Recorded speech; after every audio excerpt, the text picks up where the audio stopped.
La cara más visible del neoliberalismo son las privatizaciones, la pobreza, la corrupción y la represión.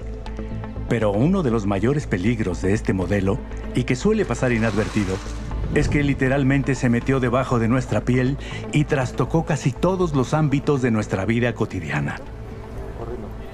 Entrevista 2, toma 1, entra rollo 3. ¿Listo? ¿Corriendo?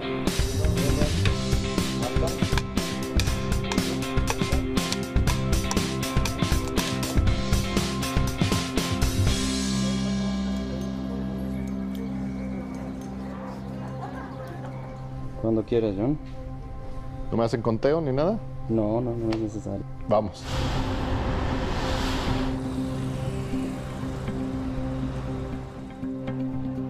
El neoliberalismo afecta una suerte de conciencia en la cual el ser colectivo se ve trastocado por ambiciones individuales, ¿no?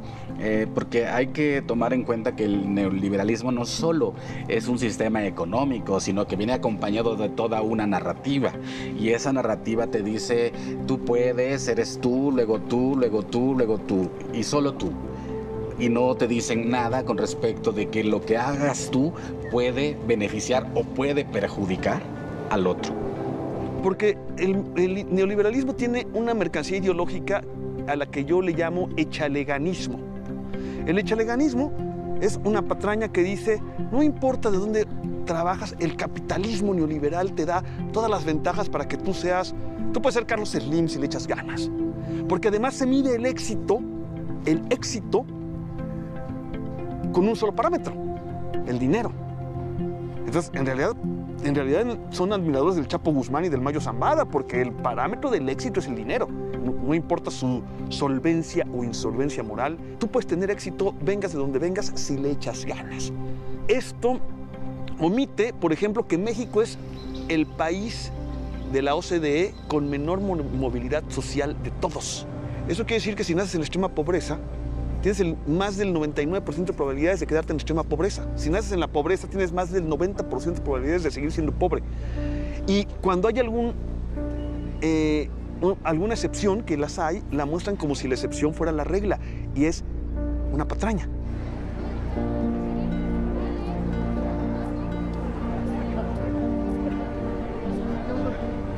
Bueno, mi papá compró el puesto en 1977. Mi papá traía como más de 100 periódicos al día más. Ya con el internet yo ya traía 20 periódicos. En total 2 de cada uno, así. Y ahorita pues no estoy trayendo ni uno. Nos ha quitado mucha venta de periódicos, revistas. Así que la gente ya prefiere consultarlo por internet. Oiga, ¿y cómo le podría echar más ganitas para que saliera más dinero? ¿Usted cree que se puede? Que la gente comprara el periódico. No, pero eso no depende de usted, algo que pueda hacer. Pues ahora sí, como dicen, la inversión está ahí. ¿Y si le echaran más ganitas no podría ser mejor negocio? Más ganitas como que le echamos muchas ganas. La verdad le echamos muchas ganas. Siempre, claro. De venir hasta allá y llegamos bien temprano, nos levantamos bien temprano y le echamos muchas ganas, ¿no? No es que uno no le quiera echar ganas, sino ya hay mucho transporte que pues, es ilegal, ¿no? Entonces, tú aunque le quieras echar ganas, yo de hecho lo trabajo el taxi y cuando empecé a trabajar estaba muy bien, ¿no? Pero ahorita ya no es redituable, la verdad es que por la competencia que hay tan desleal, ¿no?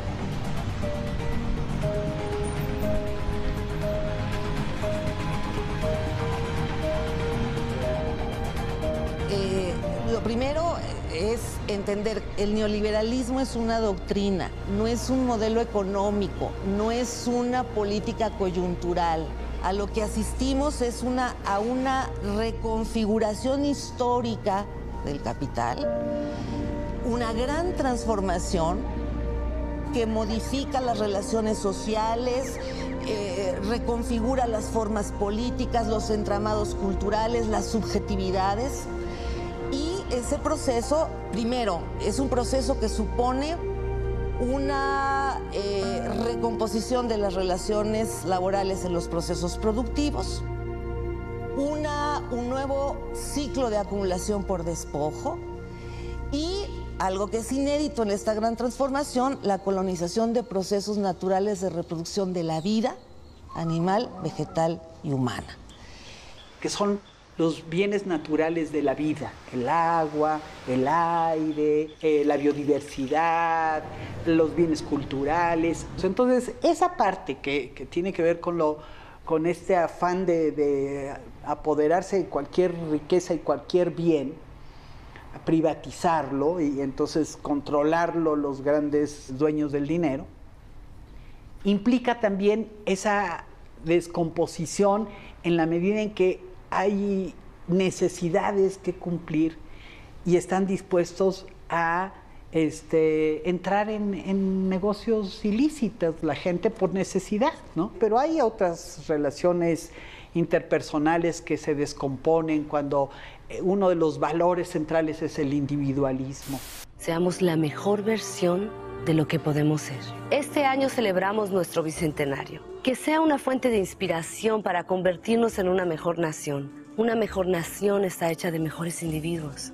Es hora de romper nuestras inercias y evolucionar. En el año 2010, el neoliberalismo estaba de fiesta en México. La celebración simultánea del centenario de la Revolución y del bicentenario de la Independencia fue vista por el gobierno, los medios de comunicación y los grandes empresarios como la oportunidad perfecta para intentar poner de cabeza a nuestra historia nacional y cambiar de raíz nuestros valores colectivos. En un contexto de una legitimidad en crisis, ¿no? El gobierno de Felipe Calderón ya ha denunciado nacional e internacionalmente por su mal llamada guerra contra las drogas, que era realmente una guerra en contra de la población mexicana y que había generado un baño de sangre. Habían surgido movimientos muy fuertes, el movimiento por la paz de Javier Cecilia, el movimiento No Más Sangre de caricaturistas y académicos y escritores. Y Calderón estaba con mucho miedo de que con esta celebración del centenario, del bicentenario, la oposición de izquierda, progresista, iban a poder tomar estas banderas y resignificar y canalizar la relevancia histórica de la revolución y la independencia por la vía de la transformación social, ¿no? Y entonces Calderón recurre a sus amigos, sus aliados en los medios de comunicación y generan esta idea de la iniciativa México. Olvidar el México que siempre espera lo peor y construir el México en el que cada quien trabaja por lo mejor. Es hora de darle vuelta a nuestra historia, pasar del México del sí se puede al México de ya se pudo. No, sí, se genera mucha expectativa en torno al equipo mexicano, esa es la verdad, y de repente hay voces ahí que se salen de tono, ¿no? Y campeones, bueno, joder, pues México es lo que es. Agregó 21 segundos y México está eliminado de la Copa del Mundo. En estos meses mucha gente nos ha preguntado qué es Iniciativa México y es justo esto. Es reconocer a los ciudadanos que como nosotros padecen los graves problemas del país, pero que están haciendo algo por mejorar esta nación. Hoy le vamos a presentar a los 5 primeros proyectos finalistas. De todos ellos, esta noche usted va a decidir quién es la persona que más hace por nuestro México para que pase a la siguiente ronda y busque el apoyo, un apoyo de dinero, 2 millones de pesos para respaldar su esfuerzo. A lo largo del programa van a aparecer los textos, los teléfonos, los mensajes de texto y páginas. ¿De veras es esta su propuesta para el progreso del país? ¿Un reality show con todos los vicios del género? ¿Una competencia entre individuos para ver quién le echa más ganas y merece la benevolencia de los grandes empresarios y figuras públicas del México del Bicentenario? Todo ello acompañado, desde luego, por la debida dosis de chantaje emocional. ¿Qué desayunaste ayer? Quelites. ¿Y qué vas a comer hoy? Quelites.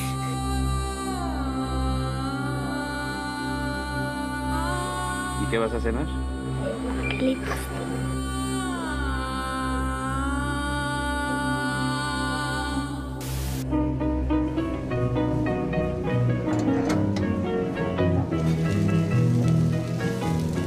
Hay gente que no conoce lo que son los quelites, lo que son los berros. Son productos muy nutritivos, o sea, son productos muy nutritivos, muy mexicanos, muy de la tierra.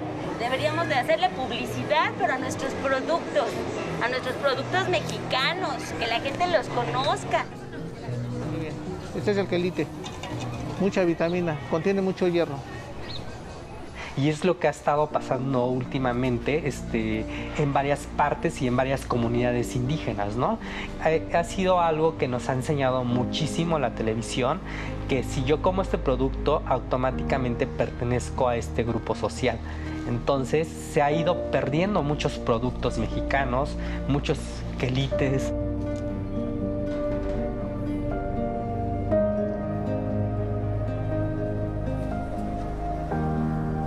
Nos hacen de menos. En este caso se puede decir más nosotros que venimos de pueblo, nos tachan como de, ay, no sé, ¿cómo te puedo decir? Gente pobre, nos hacen el feo, pues. En México no queremos reconocer el racismo y decimos, es clasista. No es clasista, no es racista, es clasista, ¿no? Y yo pienso que son dos caras de la misma moneda. El racismo, el clasismo, viene acompañado también, ¿no?, de una narrativa que efectivamente el neoliberalismo ha puesto todavía más en boga porque, como decíamos, el carácter individual del neoliberalismo te va haciendo cada vez menos colectivo y eso trae su propio discurso. Su propio discurso es los que tienen dinero no son morenos y eso es terrible. Que se acentúa mucho más, definitivamente, pero de eso se encargan las televisoras, de enajenar y de idiotizar a la gente y decir, ay no, la gente blanquita, delgadita, es la más bonita y la otra naca, india mugrosa, ni la mires. Habrá que enterrar al México de los complejos y alumbrar al México de los hombres y mujeres seguros de sí mismos. Es hora de darle vuelta a nuestra historia. Pasar del México del sí se puede al México de ya se pudo. Esto es México. Una estrella más del Bicentenario.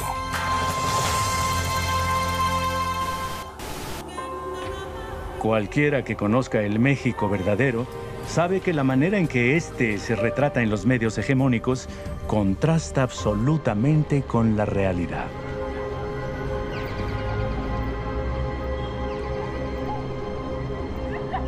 A veces creemos, John, que los medios son voceros de los grandes intereses económicos. No son voceros, son parte integral de, por lo menos en este país. Todo eso bombardeó a las conciencias, ¿no?, mexicanas y globales del mundo y fue abandonando cierto esquema de percepción de la realidad, de percepción de lo que debe ser el hombre, de lo que debe ser el individuo, a este esquema de individualismo exacerbado. Y pienso que ahí está la clave para comprender no el éxito, la eficacia del neoliberalismo, porque desde mi perspectiva es un modelo que ha entrado en crisis. Esto ha sido muy eficaz en cuanto a las narrativas mediáticas de las que se ha valido para promover un cierto modelo ideal de lo que debe ser el joven, de lo que debe ser una generación millennial, de lo que debe ser un individuo solamente preocupado por el cuidado de sí mismo, como dijera Michel Foucault, y preocupado solamente por lo que pueden decir sus compañeros en la clase, en la universidad, en la calle, pero ya no preocupados por sentimientos profundos del espacio público. El neoliberalismo no se queda satisfecho solo con reformas económicas. También necesita controlar nuestros pensamientos y emociones y determinar nuestra manera de ver y existir en el mundo. Para entender mejor este proceso de manipulación de las conciencias, ayudan algunos conceptos claves como hegemonía, cultura política y sentido común, desarrollados por el filósofo italiano Antonio Gramsci. Para Gramsci, el poder no se tiene que reducir necesariamente a una dominación de un grupo sobre el otro, sino que es algo mucho más complejo. El poder tiene que ver con la lucha por el reconocimiento, con la capacidad de dirección y la capacidad de liderazgo en una sociedad. Eso es la hegemonía. Para Gramsci, la dominación del poderoso no se da únicamente a través del uso de la fuerza, sino también a través de la cultura. por medio del establecimiento de un discurso hegemónico que modifica el sentido común en una sociedad determinada. Para este autor y activista italiano, la lucha entre la clase dominante y las clases subalternas no solamente se desarrolla por medio de la disputa por el control sobre los medios de producción, también se manifiesta en el conjunto de aparatos ideológicos, culturales e institucionales que dan coherencia a un determinado sistema político y social o bloque histórico. Un bloque histórico es la articulación de diferentes grupos sociales para un fin común, que puede ser de dominación o, en su caso, de resistencia. Un equivalente contemporáneo sería el concepto de régimen político. Ahora bien, cada bloque histórico o régimen se mantiene y se fortalece a partir de la generación de su propio sentido común, que es lo que otorga un sentido supuestamente obvio o evidente a palabras tan polisémicas y en constante disputa como democracia, justicia, bienestar y paz. Por lo tanto, es este sentido común lo que determina la cultura política, y son los intelectuales orgánicos, periodistas, académicos, escritores o cualquier obrero de las palabras y las imágenes, quienes se encargan de instalar y consolidar la hegemonía del sentido común de un determinado bloque histórico, es decir, la cultura política de un régimen político específico. Hoy, precisamente, nos encontramos dentro de una importante coyuntura de disputa hegemónica, una lucha por el poder de la palabra entre la vieja cultura política elitista, racista e individualista del neoliberalismo y una nueva cultura política solidaria, humanista, de resistencia y participación que cuenta con profundas raíces históricas en México.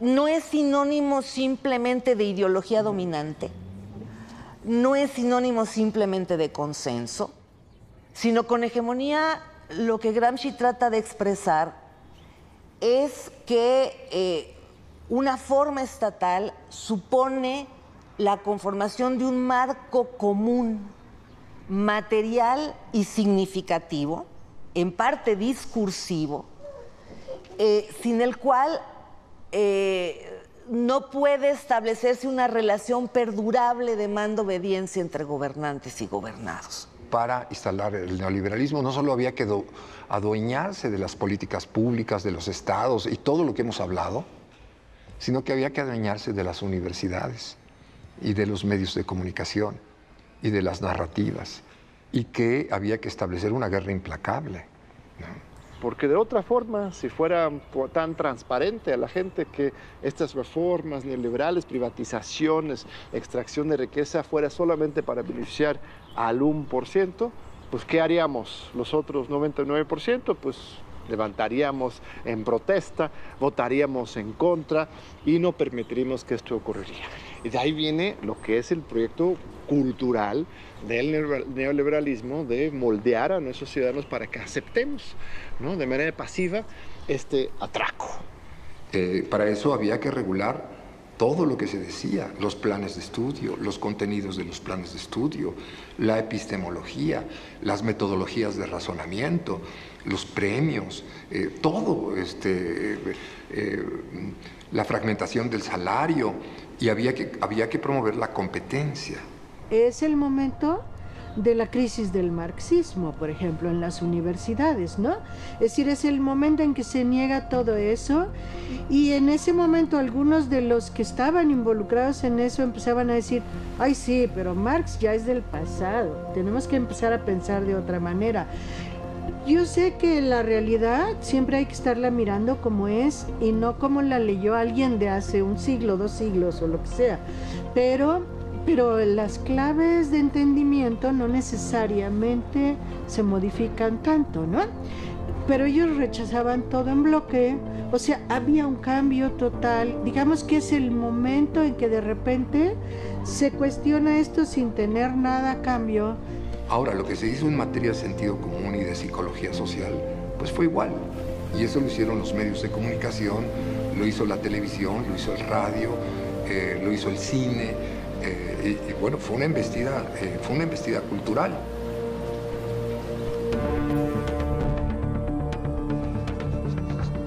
La implementación del proyecto cultural del neoliberalismo fue particularmente agresiva y brutal en México porque tuvo que enfrentarse con un adversario formidable: la profunda huella de la Revolución Mexicana en la identidad nacional. Los mexicanos y las mexicanas somos un pueblo crítico, participativo y rebelde que vemos con orgullo nuestro pasado de aguerridas luchas sociales, transformación política y resistencia popular. Porque las revoluciones conmueven a la sociedad en su conjunto y esa conmoción que implica que todo mundo participa, que todo mundo se siente involucrado, que da la vida por el proceso, esto genera un gran sentido de lo nacional popular.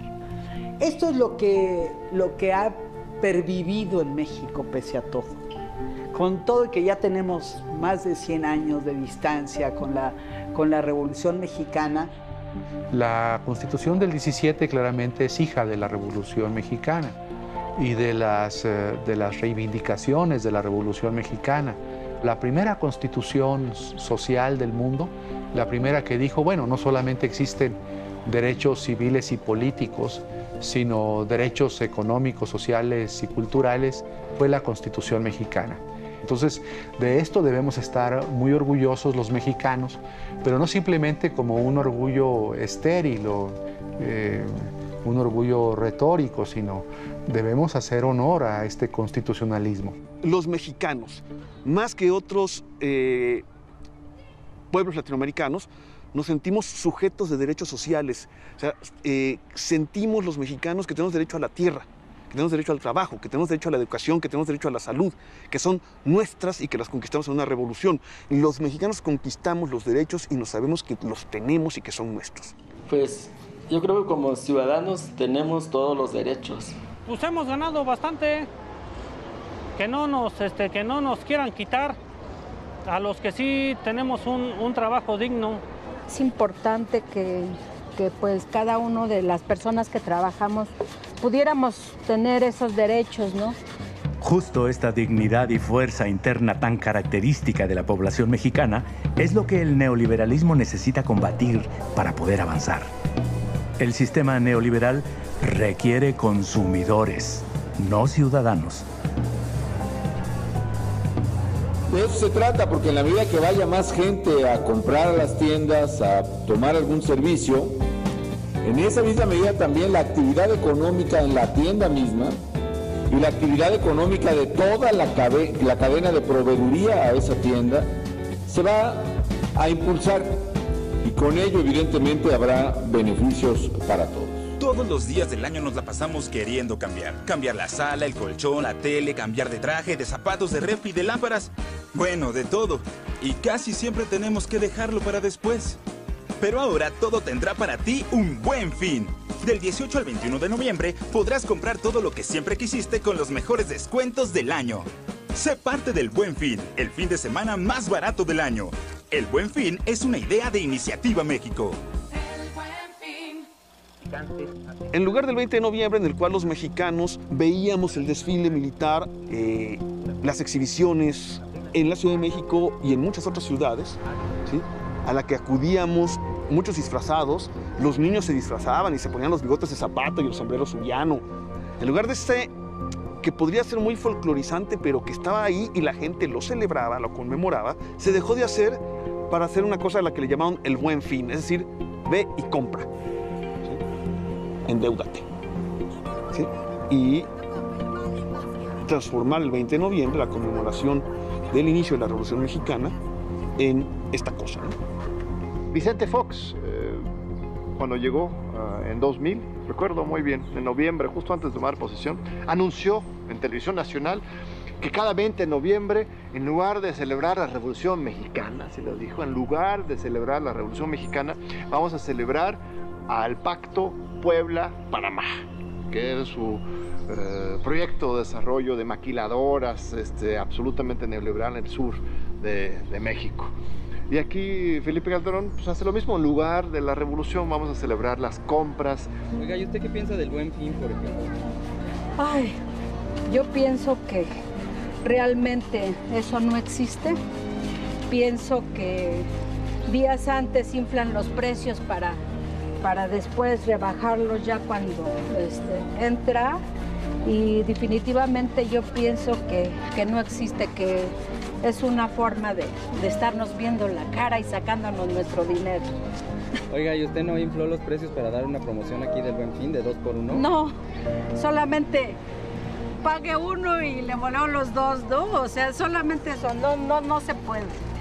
Puro atole con el dedo, ¿no? O sea, no hay Buen Fin, ¿no? A final de cuentas, realmente no hay una promoción que digas, bueno, sí me bajaron el 50% la tele, ¿no? Lo único que hacen es que pagues con tarjeta y más meses, menos intereses, ¿no? Pero no le veo chiste yo al Buen Fin.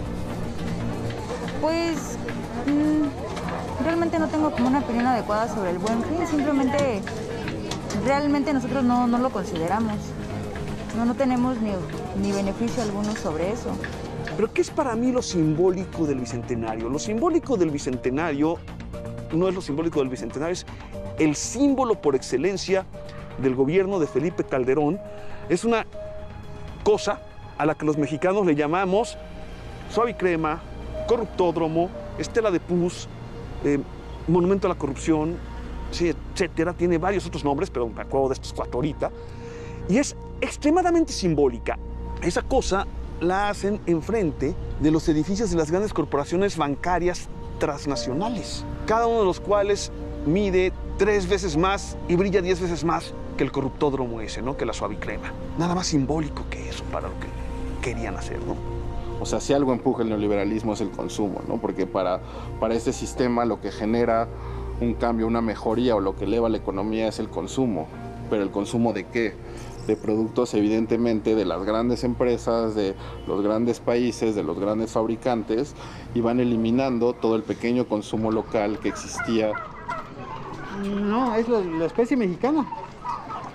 Es nuestra especie propia, pero el domesticado, solo que la patente la tiene Estados Unidos.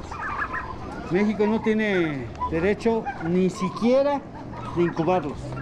O sea, si yo lo reproduzco en México, cometo un acto ilícito y me pueden demandar totalmente, aunque la especie era nuestra. Pero eso sí es neoliberalismo puro, ¿no?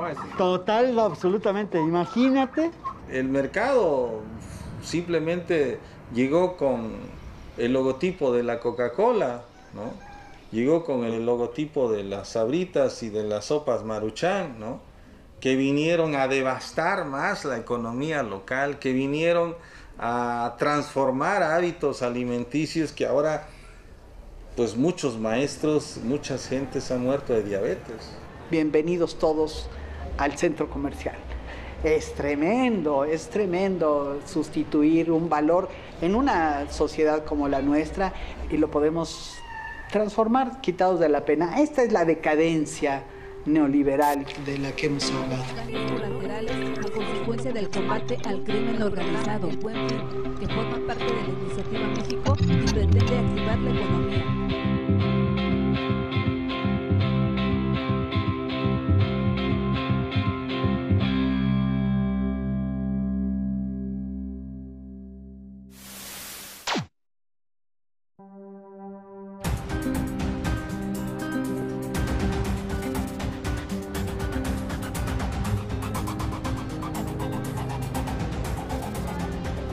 El neoliberalismo no fue una simple ocurrencia de un grupo de políticos malévolos, sino la culminación de un largo proceso histórico.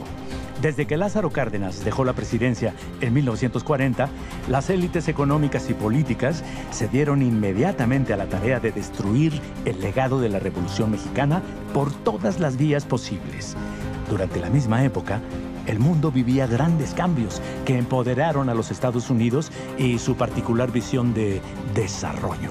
Ya para los años 80 del siglo pasado, el neoliberalismo llegó a ser la ideología dominante en el mundo entero.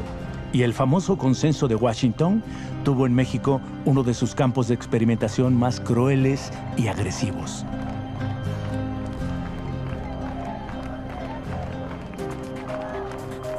La Revolución Mexicana tardó en configurar su identidad o establecer su proyecto en aproximadamente un periodo de 30 años, de 1910 a 1934, 1940.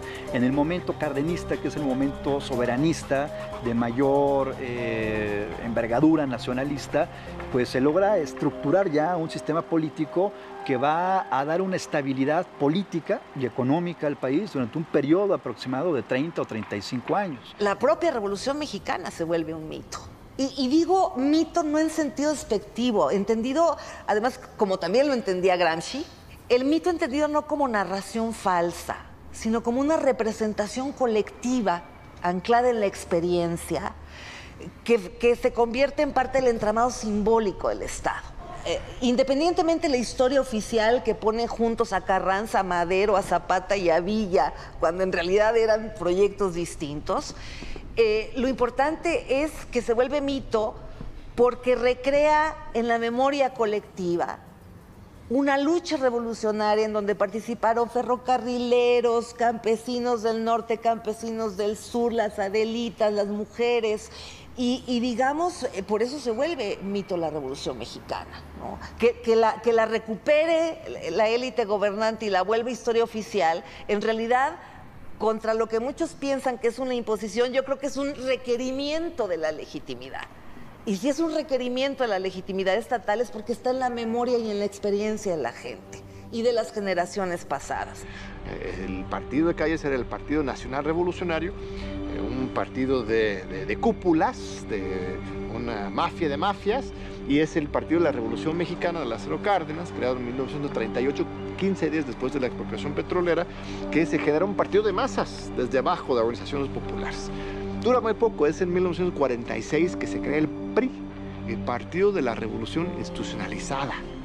Desde ese mismo nombre queda claro de qué se trata. Ya no es de la revolución, sino es revolucionario. Es un adjetivo, ¿no? Es de la revolución. Y es institucional, ¿no? Entonces este movimiento social de México, de la Revolución de México, se convierte en instituciones revolucionarias. El cambio de nombre de Partido de la Revolución Mexicana a Partido Revolucionario Institucional en 1946 no es nada más un cambio de nombre. En la construcción del PRI hay cosas como el sometimiento directo de las organizaciones de masas al partido. El cambio a PRI lo que hace es estructuralmente subordinarlos al aparato del Estado y luego, de manera militar, cuando digo militar quiero decir exactamente eso, militares y policías asaltan los principales sindicatos, ¿sí? Entre 1947 y 1951. Digamos, una transmutación del régimen. Si bien siguen sus componentes institucionales, el partido del aparato estatal, la estructura corporativa, el presidencialismo, y sin embargo es vaciado el régimen de sus nutrientes vitales. ¿Por qué se reemplaza? Por intercambios de prebendas, por favores clientelares, la exaltación de la figura presidencial, la secrecía, el control corporativo, el charrismo es una expresión de esa mutación, lo intocable de la figura presidencial. ¿Qué genera la era del PRI para los mexicanos de a pie? ¿Por qué aparentemente no hay tanta oposición? Eso lo subrayo, aparentemente, porque nunca dejó de haber movimientos en contra del PRI. Este gobierno profundamente antidemocrático y muy represor genera, sin embargo, como está generando un desarrollo capitalista sostenido a ritmos de, en promedio, del 6% anual de crecimiento del PIB, de crecimiento demográfico, y también se está está creciendo la salud pública de manera muy impresionante y la educación pública también. O sea, pasamos de un analfabetismo de 70% a un analfabetismo de menos del 20% durante ese periodo. La gente recibe cosas y los salarios reales de los ejidatarios en tierras productivas y de los obreros de la industria, digamos de la gran industria o de la mediana industria, tienen salarios dignos y condiciones de vida dignas. Y eso también es una característica del PRI, este crecimiento que también sostiene a amplias capas de la población que lo ven como resultado de la revolución. el PRI tiene un discurso histórico en el que se sigue presentando como hijo de la revolución y presenta estos logros paulatinos como fruto de la revolución. Y este discurso histórico es muy sólido y muy consistente y funciona durante toda la época priista. Eran tiempos mejores, decía mi papá, porque se vendía el periódico, las tienditas iban bien, y aquí eran, por decir, hoteles. Era el Hotel Alameda, a mí me tocó conocerlo. El hotel era muy bonito, muy grande, y al principio pues sí, venía mucha gente de fuera. Son los que nos compraban revistas de manualidades. Mi esposo duró 40 años aquí haciendo calzado, y me tocaba ver cómo podía llegar un abuelito, ¿no? Y traer a su nieto, desde sus hijos a sus nietos, e inculcarles, por ejemplo, tienen que venir a asearse aquí con el señor bolero sus zapatos, porque eso va a hablar bien de ustedes, eso les va a dar personalidad.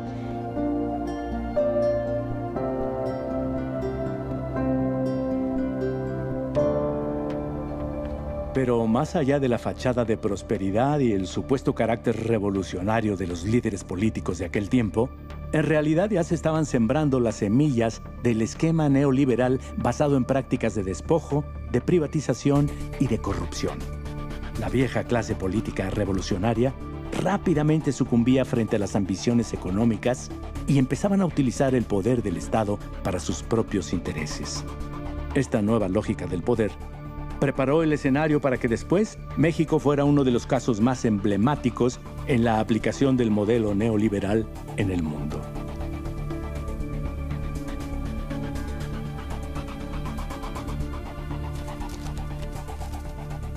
Bueno, el neoliberalismo comienza a ser pensado, planeado en los años 40. Es un grupo de empresarios y de economistas y de intelectuales que los ha seguido Susan George y que los identifica como el grupo Mont Pelerin. Ahí estaba von Mises, ahí estaba Hayek, ¿no? Pero ellos no tienen posibilidad de intervenir realmente en la vida política hasta los años 70.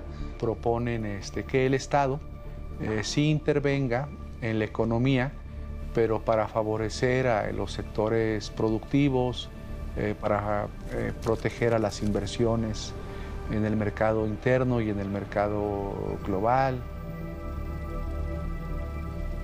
Así, la verdadera ideología es la de una élite que se considera merecedora de sus enormes privilegios y menosprecia y discrimina al pueblo. Y aunque presumen su supuesto compromiso con el libre mercado, en realidad estas élites requieren cada vez más de la fuerza del Estado para defender sus inversiones, mantener bajo control a la clase trabajadora y aumentar la explotación capitalista a su favor. En 1946, con la llegada del gobierno de Miguel Alemán, se instalan varios de los actores y los procesos que después, con la llegada del neoliberalismo en pleno, serían los que comandan en el país. Pero no solo es el sometimiento de las organizaciones de masas a la voluntad del Estado, sino que hay tres alianzas clave que genera el alemanismo, que es una alianza clave con la burguesía y muy particular y directamente con el Grupo Monterrey, el sector más rico, pero también más reaccionario de la burguesía mexicana, de que la política económica del régimen va a ser palomeada por ellos y de que los verdaderos beneficiarios de la política económica del régimen va a ser la gran burguesía mexicana. Y luego hay una segunda alianza central que marca toda la etapa del PRI de 47, cuando se hace la alianza, a 88, donde México estratégicamente va a jugar alineado a Estados Unidos durante la Guerra Fría, y eso provoca la expulsión de todos los comunistas y toda la ala izquierda radical que encabezaba Vicente Lomado Toledano del gobierno y su exclusión definitiva del grupo en el poder. Un elemento más, se detiene para todo fin práctico el reparto agrario de tierras productivas. Se da un gobierno modelo del cacicazgo, es decir, cómo se ejerce el cacicazgo como un patrimonio familiar, ¿no? Es decir, los recursos públicos como parte de un patrimonio de un grupo político. Cuando esta burguesía nacional, beneficiada por el desarrollo estabilizador del sistema político emanado de la revolución, se da cuenta que para seguir con la profundización de la acumulación de sus intereses, el sistema político le resulta ya un estorbo, comienza a tratar de minar desde dentro el sistema político para acompañar a una fracción que pudiera ser más idónea para sus intereses, a pesar de que algunos de estos políticos todavía se sientan como nacionalistas revolucionarios, pero en los hechos ya estaban apostando por un proyecto de país completamente distinto al que se proyectó entre 1910 y 1934. El paso definitivo hacia el neoliberalismo en el mundo se da durante los años 70 y 80 del siglo pasado. Fue una revancha de los grandes poderes económicos globales en contra del Estado benefactor que canalizaba recursos a los más vulnerables y también en contra del empoderamiento obrero que había acompañado los procesos de industrialización. Y que, digamos, tiene sus primeros indicios, 1978, el viraje chino con Deng Xiaoping, 1979, el ascenso de Margaret Thatcher en Inglaterra y 1980, Reagan en Estados Unidos. Y que en México va a tener, digamos, su correlato cuando en 82 entra Miguel de la Madrid y pone como secretario de Programación y Presupuesto a Carlos Salinas de Gortari, que va, digamos, a comenzar a formar todo su grupo compacto para preparar ya el asalto a la presidencia en 1988. Se dice que después de la presidencia del general Lázaro Cárdenas hubo una traición a los principios de la revolución, pero claramente con el gobierno de la Madrid este proceso se aceleró. El programa inmediato de reordenación económica constituye la respuesta para enfrentar la crisis y crear las condiciones mínimas para el funcionamiento normal de la economía. Las acciones en él se han precisado dirigidas a combatir la inflación y la inestabilidad cambiaria, a proteger el empleo, el consumo básico y la planta productiva, a mantener las fuentes de trabajo e impedir que se destruya lo que se ha creado con tanto esfuerzo. Ello nos llevará a recuperar la capacidad de crecimiento sobre bases diferentes. Supuestamente para recuperar la economía, poder salir del enorme endeudamiento y de la misma corrupción del Estado de la época de Echeverría y López Portillo. Los líderes mexicanos pues aceptan estas recetas desde el Banco Mundial, desde el Fondo Monetario Internacional. No permitiremos que el servicio de la deuda externa se convierta, una vez consolidado el proceso de ajuste, en factor inhibitorio del crecimiento y de la generación de empleo. Y encontraremos la forma para asegurar que el poder adquisitivo del salario se vaya incrementando gradualmente conforme avance la productividad.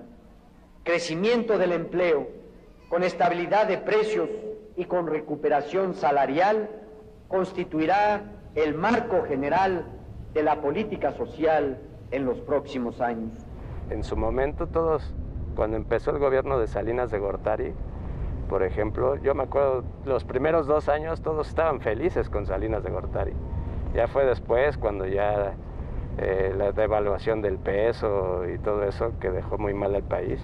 Pero al principio, o sea, había trabajo para todos. Pues sí, algunos decían eso, otros decían lo contrario, y al final una gran parte de la sociedad quedó inconforme. Es lo que sentíamos, ¿no? Pues comienzan a establecer lazos con los organismos financieros internacionales, con la burguesía nacional financiera local, y comienzan a presionar y a establecer una lucha abierta, soterrada a veces, al interior del mismo sistema político, que termina desplazando al componente nacional popular de la Revolución Mexicana. A que tomara ciertas decisiones que implicaran reducción en el gasto público, contención de la administración pública, y jurídicamente eso se manifestó pues con las privatizaciones que fueron muy abundantes en el gobierno de Salinas y en el gobierno de Zedillo. Hemos puesto a la venta empresas de un Estado muy propietario para apoyar las obras de beneficio social que realiza un Estado cada vez más justo y solidario. Y esta privatización no es a favor del mercado, sino a favor de los que compran esas empresas estatales. Y en 88 es el momento en que realmente entramos de pleno en la época neoliberal. Para mí es muy simbólico que sea justamente un fraude electoral el que introduce el neoliberalismo en pleno en nuestro país. El fraude de 88 es similar al golpe de Estado de 73 en Chile. O sea, el neoliberalismo entra por la sangre, por la fuerza. No es algo que la gente abraza y da la bienvenida. De hecho, en 88 el pueblo rechazaba esta neoliberalización y para poder imponerlo tenía que ser por medio del fraude. La privatización va de la mano con la represión, el control social, y esto es muy importante. El neoliberalismo también implica un aumento en el gasto público en los aparatos de represión. Es decir, no es un proceso espontáneo, sino sostenido en la fuerza organizada del Estado contra lo que dice la doctrina neoliberal. And I think this, by the way, is a very important thing to remember. That while neoliberalism, in a sense, became dominant in, say, the United States and Britain through democratic kind of processes that sort of described, in many parts of the world is imposed by violence. De acuerdo con el académico británico David Harvey, esta es una de las grandes contradicciones de la teoría neoliberal.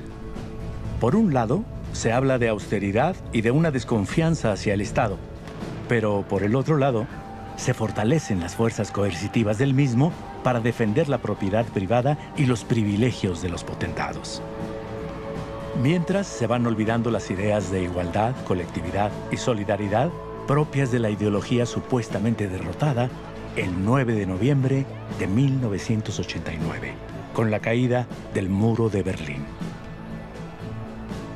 Después de la caída del Muro de Berlín, el proceso político se divorcia del proceso civilizatorio y entonces lo que vamos a ver es que el proceso político va a ser para cosas pequeñas, pensar pequeño. Y por eso los políticos en el mundo hoy son mediocres, son pequeños, piensan pequeños, son mediocres. Ahora todos creemos que el socialismo realmente existente está condenado a caer. No, en los años 80... Si tú ves la situación de 85, 86, 87, cualquiera de los dos superpotencias puede caerse en términos económicos. Se cayó la Unión Soviética, pero si hubiera aguantado 2 años más la Unión Soviética, se hubiera caído Estados Unidos, ¿no? Esta crisis económica mundial del capitalismo se refleja en México con mucha rudeza.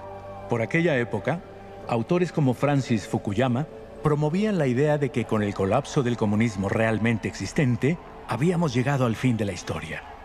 Un final supuestamente feliz en que el capitalismo finalmente rendiría sus verdaderos frutos y donde ya no habría necesidad de luchar por la justicia o la transformación social. Este discurso sería retomado y aprovechado por el neoliberalismo. Es que no hay que darle la espalda al desarrollo. Con el Tratado de Libre Comercio podremos exportar productos tan buenos como esta crema. Imagínate, competir en el mercado más grande del mundo y demostrar frente a frente lo que somos. A ver, la firma del TLC obedece claramente a la necesidad que tiene en ese momento Estados Unidos de confrontar con Europa. Europa unida, bien cohesionada, fuerte económicamente. Estados Unidos, por supuesto, con una presencia fuerte en el resto del mundo, pero que no se presentaba en las mismas condiciones. Entonces, requería también garantizar un mercado asegurado propio, que pues era el de América del Norte. Cuando uno dice un mercado, siempre piensa en para vender cosas, no, para extraer cosas. El campo mexicano articulado, integrado con grandes productores o distribuidores agrícolas de Estados Unidos, todos esos cambios formaban parte del Tratado de Libre Comercio. Petróleo, el petróleo de la región norteamericana, pues era para Norteamérica, que somos los tres, pero son sobre todo ellos, que es mucho el petróleo que hay contando Canadá, Estados Unidos y México. Si los 90 son el periodo, digamos, en que se firman tratados de libre comercio y se empiezan a extender por todos lados, con México a la cabeza, que no solo firma el Telecán con Estados Unidos y Canadá, sino que empieza a firmar tratados de libre comercio a diestra y siniestra. Es el país que más tratados de libre comercio firma de todo el planeta. Nos decían, es que México ya firmó el Tratado de Libre Comercio y ahora ya todos podemos pues, hacer negocios, ¿no? Dice, bueno, pues el problema del negocio no es que pues los ciudadanos estemos en esa lógica de la acumulación, sino que pues lo que queremos es justicia. El neoliberalismo no hace crecer la economía, no hace empleo, no hace nada, crecer empleo, nada. Es un sistema que significa básicamente un proceso de transferencia de la riqueza de los pobres para los ricos. Es que es el neoliberalismo. Nunca vi que la brecha entre pobres y ricos se estrechara, o sea, dejara de haber pues más pobres, ¿no?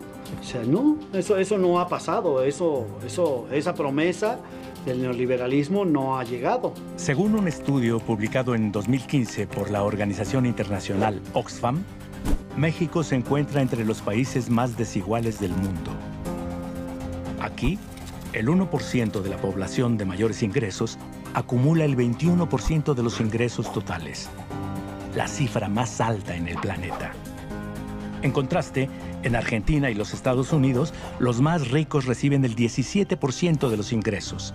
En Portugal, 9.5%. En Dinamarca, 7%. Y en China, solo 6%. Los 4 mexicanos más ricos cuentan con una fortuna que equivale al 9% del Producto Interno Bruto.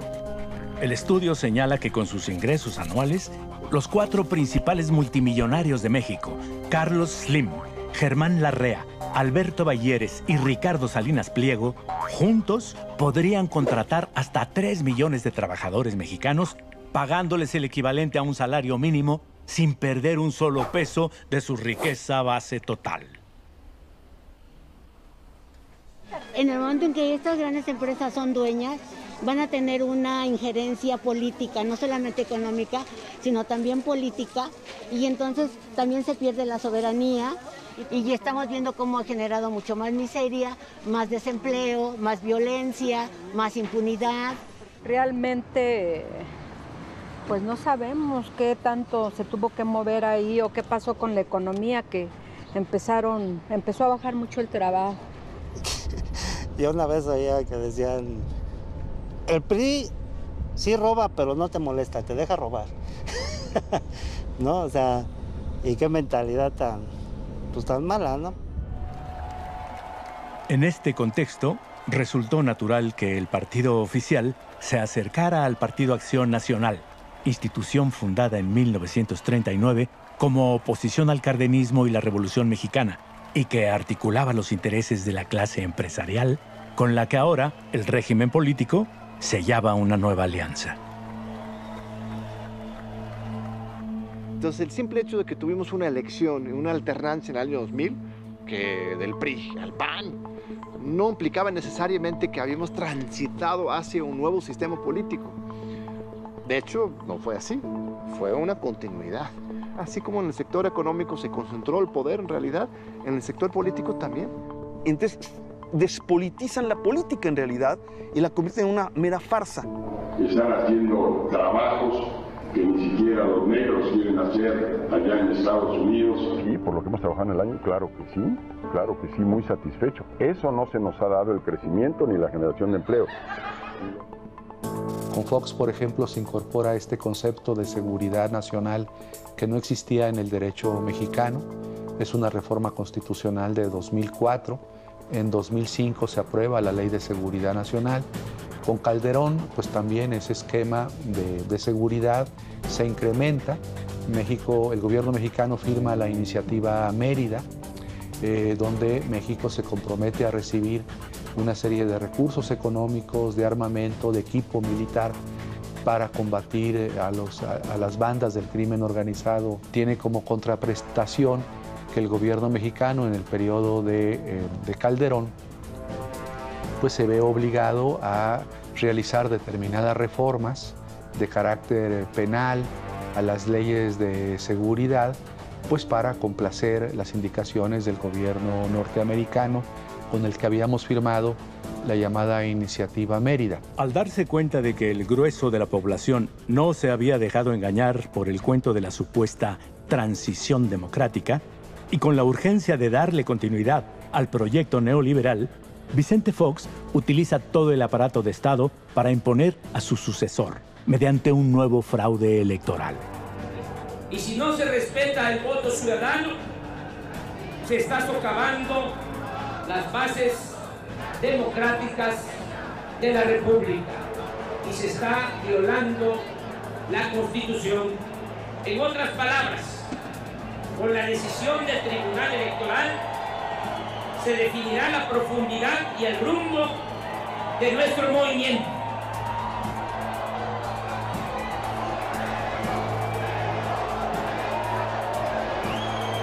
Desempeñar leal y patrióticamente. La imposición profundizaría aún más el carácter represor y elitista del Estado y arrojaría al país a una profunda crisis de inseguridad. Calderón, sobre todo, va a meterse en un terreno de privatización del que normalmente no se habla, que es la privatización de la policía, de los cuerpos de seguridad, de la construcción de las cárceles, todo lo que han privatizado en materia de seguridad pública y de infraestructuras de seguridad. Es muy, muy importante tenerlo en cuenta. Así como hay una economía legal y una ilegal, hay una militarización que podríamos decir legal, o sea, una militarización institucional, y hay toda una parte que empieza a crecer ahí de manera muy importante, la privatización de la militarización, entonces con centros de producción de mercenarios, ¿no? Ante la falta de legitimidad de Calderón, pues usó el ejército como para poder mostrar una política de combate al narcotráfico que al final, pues en verdad no hubo en el fondo un combate que desarraigara ese problema de la disputa por territorios de parte del narcotráfico. El gobierno federal trabaja por tu seguridad y estos son los resultados. Sinaloa, el ejército localiza y asegura un invernadero con cultivo de marihuana. Michoacán, mediante un detector molecular se localizan y desmantelan 3 laboratorios de droga sintética. Guerrero, el ejército asegura 24 armas y más de 2,000 cartuchos. Baja California, en un operativo conjunto se captura a 3 presuntos secuestradores del cártel de Sinaloa. Con acciones como esta seguimos limpiando a México del crimen. Agáchese.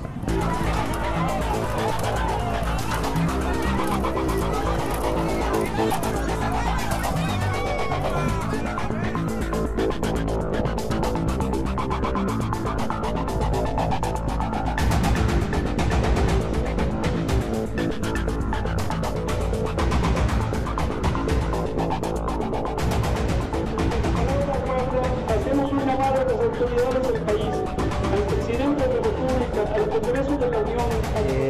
Recuerdo antes de Calderón que se hablaba de grupos de narcotraficantes, o sea, traficantes de drogas. Pero ahora, después de eso, se acuñó más el término de grupo criminal organizado, ¿no?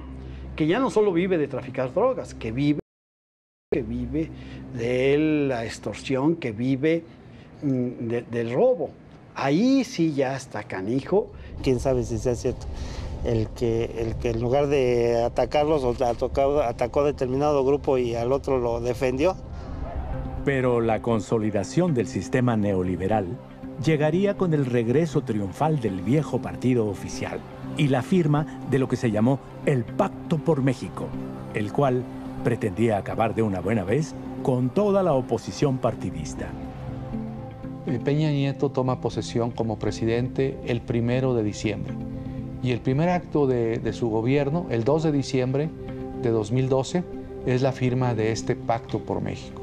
Es un acuerdo político que firma el gobierno mexicano, Peña Nieto, y los dirigentes de los 3 en aquella época partidos más representativos, el PRI, el PAN y el PRD, junto con el gobierno de México. ¿Qué consiste el Pacto por México? Son 95 compromisos para realizar reformas constitucionales y legales en todos los ámbitos, en todo el entramado jurídico de nuestro país. En materia energética, laboral, educativa, financiera, telecomunicaciones, todo era una imposición de la agenda neoliberal y con represión y con control social. Es en el sexenio de Peña Nieto que se multiplican los presos políticos, la represión de las movilizaciones. Tienes una represión terrible en Nochistlán, Oaxaca, y una serie de represiones, por ejemplo, en el caso del gasolinazo, un levantamiento popular muy importante en contra del aumento del precio de la gasolina, y una represión terrible en su contra, una transformación de la política exterior con Luis Videgaray y con José Antonio Meade. México pierde su posición en el mundo como un líder de la autonomía y la soberanía nacional y se entrega totalmente a la política exterior de los Estados Unidos. Y además vivimos una degradación terrible de la política, una concentración del poder en cada vez menos manos y mayor corrupción y discrecionalidad en el ejercicio público del poder y del Estado mexicano. Ya no podemos más con su neoliberalismo, ya no podemos más con esta crisis del sistema político, con esta barbarie, con esta corrupción y saqueo que está ocurriendo. No podemos más. Y el caso de México es un referente de éxito que algunos otros países pretenden retomar para hacer los cambios estructurales que México sí logró concretar. Más de 600,000 personas que agitan con entusiasmo las banderas de ambos países. Llevamos a cabo negociaciones para establecer con Estados Unidos.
La resistencia al modelo neoliberal ha sido una constante en México. Si bien es cierto que el neoliberalismo se ha infiltrado como la humedad por todos los rincones de la vida social, política, económica y cultural del país, jamás pudo acabar con la esperanza, la solidaridad y el espíritu de lucha del pueblo mexicano. Fracasó la fantasía neoliberal de crear un nuevo ser mexicano, dócil, individualista, consumista y elitista, que permitiría el control social total. México sigue hoy de pie gracias a las resistencias, gracias a los mundos alternativos y las utopías prácticas que se construyen todos los días, desde lo local, lo regional y lo nacional. Y la idea de que no hay un solo sistema mundo, sino que hay varios sistemas mundo que son conviventes y que de algún modo han estado en pugna, en tensión. Entonces emerge con más fuerza la idea de que hay que explorar no solamente el capitalismo, sus modos y sus límites, sino también los de esos otros posibles sistemas mundo que están a sus lados, y pensar en que si hubo una vida antes del capitalismo, puede haber una vida después del capitalismo. ¿Cuáles son algunos de esas diamantes, joyas que todavía tenemos en México que podrían ser cimientos para construir un nuevo futuro? Bueno, el primero y el más importante, los pueblos indígenas en México, que digamos es la fuente y la matriz permanente y la posibilidad de reconstrucción de una conciencia colectiva y de una forma de relación diferente con la naturaleza. Esto sigue siendo el mayor tesoro del país, que está no solo en los pueblos indígenas físicos. En la Ciudad de México viven 2 millones de indígenas, y eso está de manera no solo inmediata, clara, con indígenas que hablan su lengua. Puede estar presente como movimiento urbano popular, que viven de manera colectiva y que gestionan sus necesidades de manera colectiva. Yo he visto en mi pueblo donde llega el personaje que fue encargado de ser el tesorero de la comunidad y dice, 1 de enero del 2019, 5 pesos para un lápiz, 7 pesos para una libreta, 80 pesos para el pago del alquiler de una silla, y se van día por día, hasta llegar a su momento de entrega. Y yo digo, híjole, Dios mío, ese proceso de transparencia en el cual la asamblea se vuelve una suerte de patíbulo donde el ojo público, el escrutinio, ¿no?, está nunca mejor diseñado, ¿no?, porque es poner una suerte de lupa a un proceso público de toma de decisiones y de administración de los recursos, que creo que en relación a las políticas públicas del Estado habría que tomar ojo y conciencia de eso, porque a veces ciertas políticas públicas atentan contra esa conformación social que refuerza el sentido comunitario y el tejido social.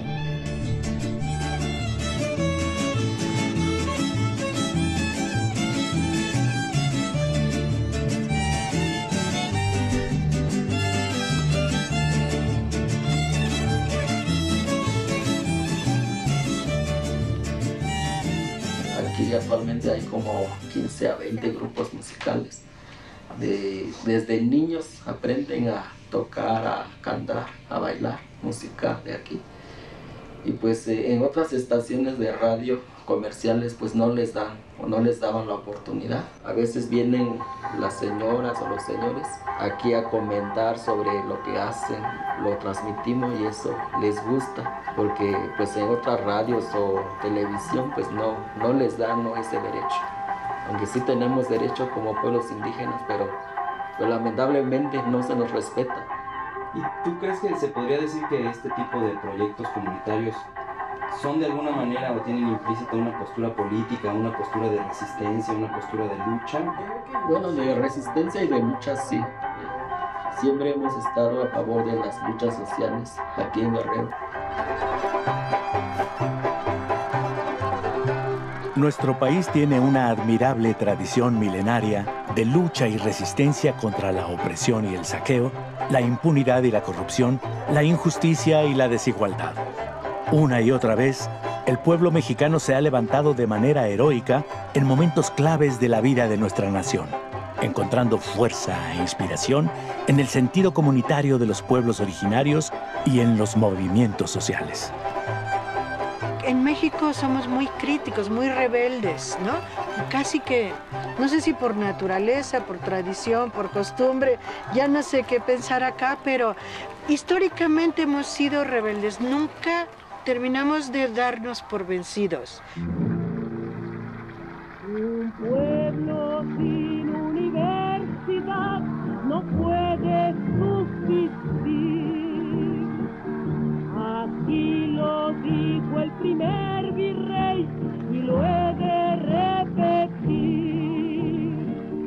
La ciencia es universal y debe de impartir. El movimiento estudiantil fue una respuesta clara, consciente a las agresiones de los cuerpos represivos del gobierno. De ninguna otra manera los estudiantes nos hubiéramos lanzado a la calle a enfrentarnos a eso.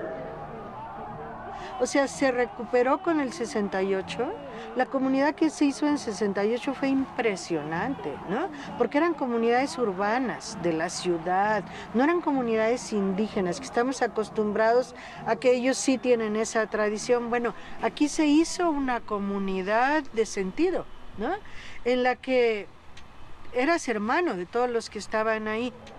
Ese proceso no ha concluido, porque hubo quien creyó que asesinando a los jóvenes en 68 acabarían con esa dignidad que hoy nos tiene aquí. Los jóvenes aquí reunidos, los jóvenes herederos del 68, ayer levantamos los escombros, hoy construimos una nueva universidad. A pesar de la gran represión que hubo durante todos esos años, la resistencia se mantuvo viva entre movimientos estudiantiles obreros, campesinos y magisteriales. Y en el contexto de la elección presidencial de 1988, la sociedad finalmente expresó un contundente «ya basta». Las agresivas políticas neoliberales de Miguel de la Madrid habían generado un enorme descontento, dando origen a un movimiento popular masivo a favor de la recuperación del legado de la Revolución Mexicana. Y esto se dio de la mano de este hombre, el ingeniero Cuauhtémoc Cárdenas, hijo del general Lázaro Cárdenas del Río. Pues todo ello da origen a esta fractura al interior del PRI, la salida de la corriente democrática con Cuauhtémoc Cárdenas, con Porfirio Muñoz Ledo y Ifigenia Martínez, y también con el actual presidente, Andrés Manuel López Obrador. Es la lucha entre el nacionalismo revolucionario y entre la facción neoliberal que finalmente hace que salga esta corriente democrática simpatizante del nacionalismo revolucionario y que se una con otras organizaciones sociales, populares, con la izquierda partidista que se había desarrollado también en nuestro país y que comienzan a conformar un movimiento político popular de carácter democrático. En Estados Unidos los grandes constructores de esa nación son los grandes capitalistas. En México no. Y por esta historia de que pues estos en el momento decisivo se fueron del otro lado, exactamente a Estados Unidos, en vez de jugársela con México y en estar en todas las contiendas. Ahí está muy claramente la diferencia de cuáles son los procesos sociales y la distinción entre un país con una revolución popular como la que nosotros tuvimos. Y vuelvo a ella porque creo que ha sido fundamento todavía del México que tenemos y en donde esta fase neoliberal que vino a dar por terminada esa revolución. El gobierno que termina ha centrado su acción consciente y sistemáticamente en socavar la obra de la Revolución Mexicana y destruir las resistencias nacionales y populares como parte de su proyecto político de insertar a nuestro país como dependiente de la poderosa economía de nuestro vecino del norte. Los grandes cambios democráticos, sin embargo, empiezan a darse. La gran movilización popular que sigue creciendo y los procesos de unificación de las fuerzas democráticas que se amplían y fortalecen son muestra de ello, como lo son la toma de conciencia y la decisión de participación en nuestro movimiento de un número cada vez mayor de ciudadanos en las partes más diversas del país. Y estamos hablando de cosas gigantescas. Yo viví el 88 y recuerdo que fue otra cosa, o sea, fue una cosa descomunal. Entonces, ¿cómo siendo tan grande pudieron hacer un fraude, no? Pero en verdad, una movilización auténtica, es decir, no había camionetas que estuvieran acarreando a la gente como siempre sucede, no había líderes que estuvieran pasando lista de quienes llegaban, no había tortas para poder repartirlas a los que llegaban al mitin, no, era el indígena con su morral, ¿no? Con su calzón, su sombrero, monolingüe. El domingo 6 de julio de 1988, las elecciones transcurrieron en calma. Hubo gran asistencia a las urnas. Los problemas empezaron después del cierre de las casillas de votación. El anuncio anticipado de una supuesta victoria del partido oficial bajo estas condiciones, mucho antes de que haya culminado el proceso de cómputo y el de calificación, reafirma nuestras sospechas de que se está configurando un fraude de grandes proporciones.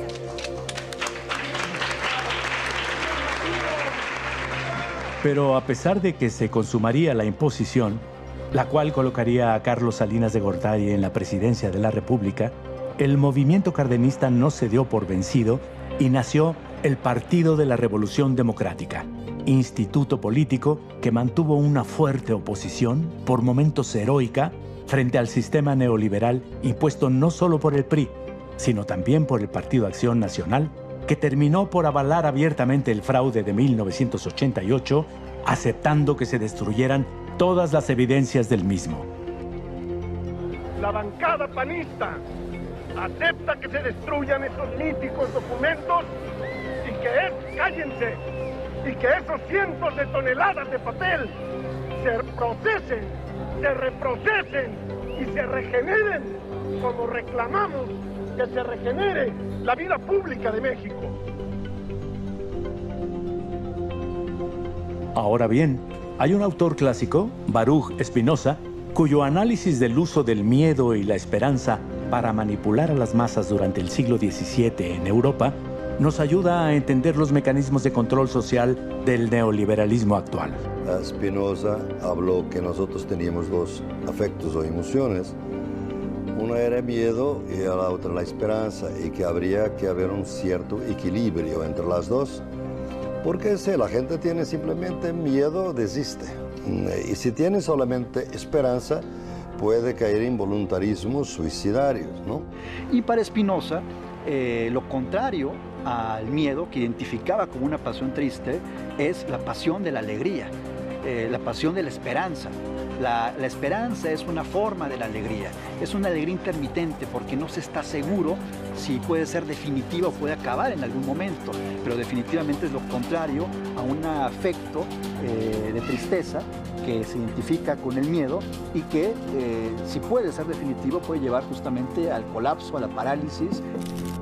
Spinoza desarrolló su esquema cuando aún predominaba el poder político de la Iglesia y los reyes utilizaban la religión para controlar y manipular a la población por medio del miedo al infierno y la esperanza de llegar al cielo.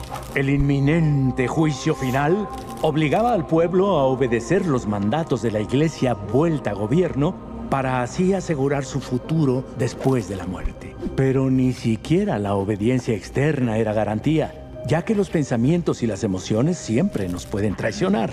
Así que la sociedad vivía en un estado de incertidumbre permanente, totalmente dependiente de la decisión y los caprichos de voluntades externas que determinarían su destino final, el cielo o el infierno. Algo similar ocurre hoy con el neoliberalismo en México. Este sistema se basa en la humillación y el desprecio constante de las tradiciones, la historia y hasta el color de piel de los mexicanos y las mexicanas. Y a la par, nos ofrece la salida fácil del consumismo, la competencia, el individualismo y el American Way of Life como nuestra salvación, siempre y cuando obedezcamos los dictados del gran capital financiero e internacional. El sistema neoliberal simultáneamente inculca el miedo destructivo de nosotros mismos y una esperanza vacía y perversa de que un día llegaremos a dejar de ser lo que somos. Afortunadamente, las últimas décadas de luchas sociales y políticas en México han demostrado que esta narrativa hegemónica no es todopoderosa, que otros mundos son posibles. Somos indígenas de la lengua tzotzil, orgullosamente zapatistas. Una de estas alternativas surgió con fuerza durante la administración de Carlos Salinas, cuando un levantamiento armado en el sur del país puso en evidencia la gran desigualdad que había generado el proyecto neoliberal. En el levantamiento zapatista se vuelven a construir comunidades de sentido muy fuertes, o sea, toda la gente estaba presente ahí y formaba parte, ¿no? Los primeros recuerdos que tengo muy fuertes es cuando se creó el ZLN y pues yo preguntaba de qué se trataba estas personas, por qué luchaban, por qué querían generar un cambio radical político y pues mis papás con toda claridad me explicaban qué es lo que estaba sucediendo en México, las devaluaciones, justamente este ya sistema económico totalmente empoderado y ciertamente se iba hacia una clase política o clase económica. Uno tiene que trabajar toda su vida para formar un modesto patrimonio. Ellos parece que no les basta acaparar y acaparar más y más riqueza. Nos hemos confundido con las ideas de la macroeconomía, con el neoliberalismo. Queremos una economía con rostro humano. El cuestionamiento al neoliberalismo empezó a ser tan generalizado entre la población que hasta el Partido Acción Nacional se vio obligado a cuestionar este modelo. Aunque desde la distancia podría parecer hipocresía pura, la campaña de Vicente Fox se basó en un discurso antineoliberal en contra de la corrupción, la desigualdad y la impunidad. y su victoria en el año 2000 respondió a la sed de la población por algo diferente, a favor de una transformación social y política después de 71 años de hegemonía unipartidista. Cuando fue por primera vez el cambio con Fox, todos así como que, un alivio de que ya va a haber un cambio, ¿no? Y pues no fue así. Con Fox, que fue una oportunidad de cambio, que estaba reacio a ello, pues yo no vi que hubiera cambio alguno. Ahora sí que dicen que el PAN viene de puros empresarios, ¿no? Entonces, aquí el empresario, en lugar de querer ver el bienestar del trabajador, pues quiere explotarlo más, ¿no? Si por ellos fuera, yo creo que los ponían a trabajar las 24 horas. Se les ha ayudado más a ellos y a nosotros, pues, nos ha ido perdiendo, pues, la plaza, la gente se va más para allá, para las grandes tiendas y eso. Ante el poco arraigo que logró el primer gobierno panista, las miradas volvieron a la alternativa del ya consolidado Partido de la Revolución Democrática, que ahora enarbolaba a un nuevo y carismático líder, Andrés Manuel López Obrador, quien en ese momento se desempeñaba como jefe de gobierno de la capital del país y mantenía una muy buena aceptación ciudadana de su gestión. Desde que Andrés Manuel López Obrador comienza propiamente sus actividades políticas en el estado de Tabasco, 88, 89, pasando por ser presidente del principal partido de la izquierda en ese momento, en el 97, y después llegando a la jefatura de gobierno de la Ciudad de México, bueno, desde ahí desarrolla todo un proyecto hegemónico a nivel nacional en el que sobre todo enfatiza en la necesidad de crear aquello de lo que carecía México, es decir, un proyecto de nación. Increíblemente, el aparato de Estado se vuelca de nuevo al fraude electoral y el panista Felipe Calderón es impuesto en la presidencia. Tan seguros se sentían ya de su capacidad para controlar el discurso hegemónico que no dudaban en utilizar los medios para hacer gala de un cinismo inusitado. Como dicen en mi tierra, haya sido como haya sido. O sea, no importa. No, sí importa, pero yo respeto la opinión que tenga todo el mundo.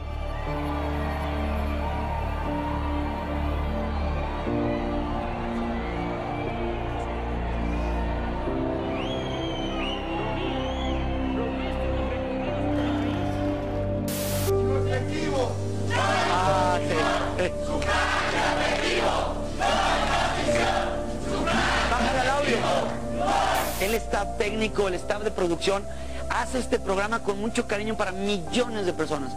Esto estaría genial que lo siguieran haciendo allá afuera, donde supuestamente es un lugar público.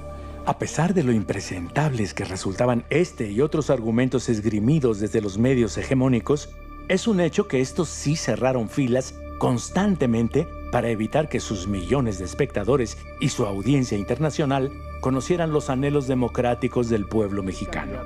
Si su alegato era que para eso estaban las calles, el pueblo en resistencia siempre les tomó la palabra. Al expresar que es uno solo.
No quiero en esta carta hablar de que las han desgarrado.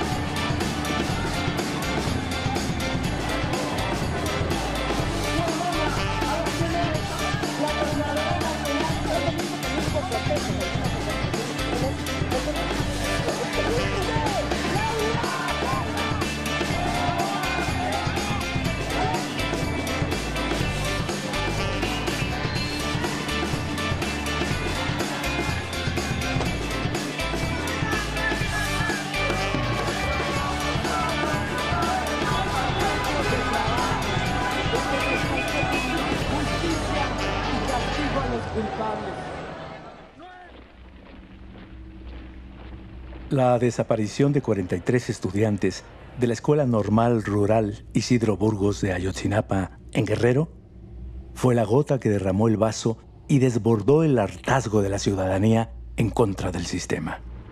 Y ahí es donde firmaron pues, su última carta de lo que significaría el tránsito al primer mundo y más bien el sucumbir ante un intento fallido de que nuestro país, pues en verdad, lo que quiere es que se construyan las bases de la justicia social.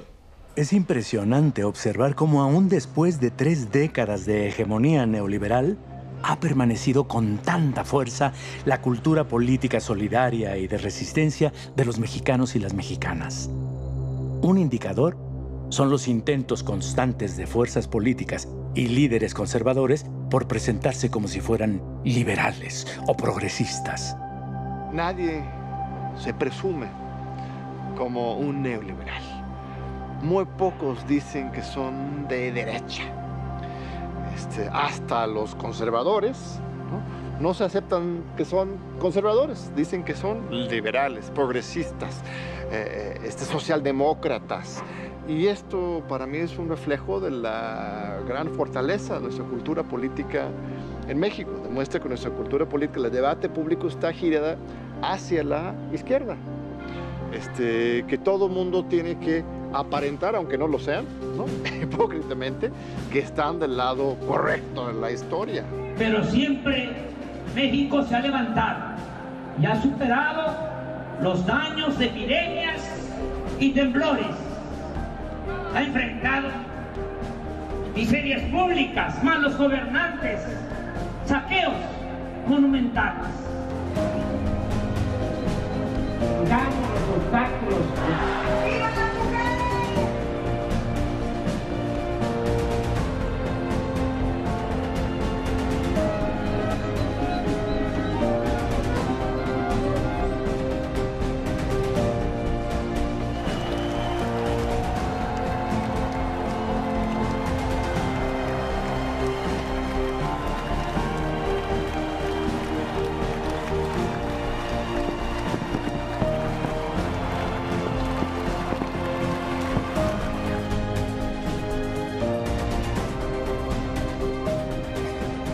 En este momento, Noticieros Televisa puede anunciarles cuáles son las proyecciones de los resultados de la elección presidencial. La tendencia favorece a Andrés Manuel López Obrador. Él tendrá la responsabilidad de conducir el Poder Ejecutivo y por el bien de México le deseo el mayor de los éxitos. El desquite, 30 millones de votos, la respuesta a grandes agravios acumulados. Y por supuesto expresa también la añoranza de una forma de la relación estatal, de un príncipe que rehaga lo deshecho, que devuelva certidumbres, que imparta justicia. Eso fue lo que se expresó en julio del 2018 en torno a López Obrador. Fue una insurrección popular que se había venido conteniendo desde 1988. Estuvo todo el tiempo, el pueblo de México nunca estuvo agachado, estuvo peleando y finalmente pues es el resultado de eso. Fue como la culminación de los sueños democráticos de toda una generación, el inicio de una posibilidad que se tiene que construir en conjunto, pueblos indígenas incluidos. No, a lo mejor no esperábamos un cambio, pero sí decir ya estuvo, ¿no? De los otros ya estamos hasta el gorro. Pero también fue el discurso de Andrés Manuel, que era el discurso que nosotros queríamos oír, ¿no? Una guerra contra la corrupción, contra la violencia, contra la impunidad. Y como, ¿qué más podríamos obtener? Un discurso eminentemente nacionalista. No sé, a lo mejor nuestro presidente tendrá muchos errores, pero de la clase de donde él viene, tal vez él tiene otra clase de valores que los otros presidentes no tuvieron carencias, no saben en realidad lo que es estar ahí, el no tener ciertos privilegios. Realmente él solo no puede. O sea, tiene que ser un conjunto para que en verdad se lleve a cabo la transformación. Porque no fue un proceso de un grupo político, sino de un pueblo. La explosión ciudadana del 2018 cuenta entonces con una larga historia. No fue un simple desahogo popular o una protesta pasajera. Fue una respuesta profunda, de raíz, no solo de coyuntura, resultado de la acumulación de múltiples resistencias y luchas sociales a lo largo de décadas en contra de la corrupción y el saqueo del modelo neoliberal. Los acontecimientos del 2018 también evidenciaron el fracaso del proyecto cultural del neoliberalismo. Demostraron que a pesar de los desesperados esfuerzos por fomentar el miedo, el individualismo, el racismo, el elitismo y el consumismo, sigue viva y vigente la milenaria cultura de resistencia y solidaridad del pueblo mexicano.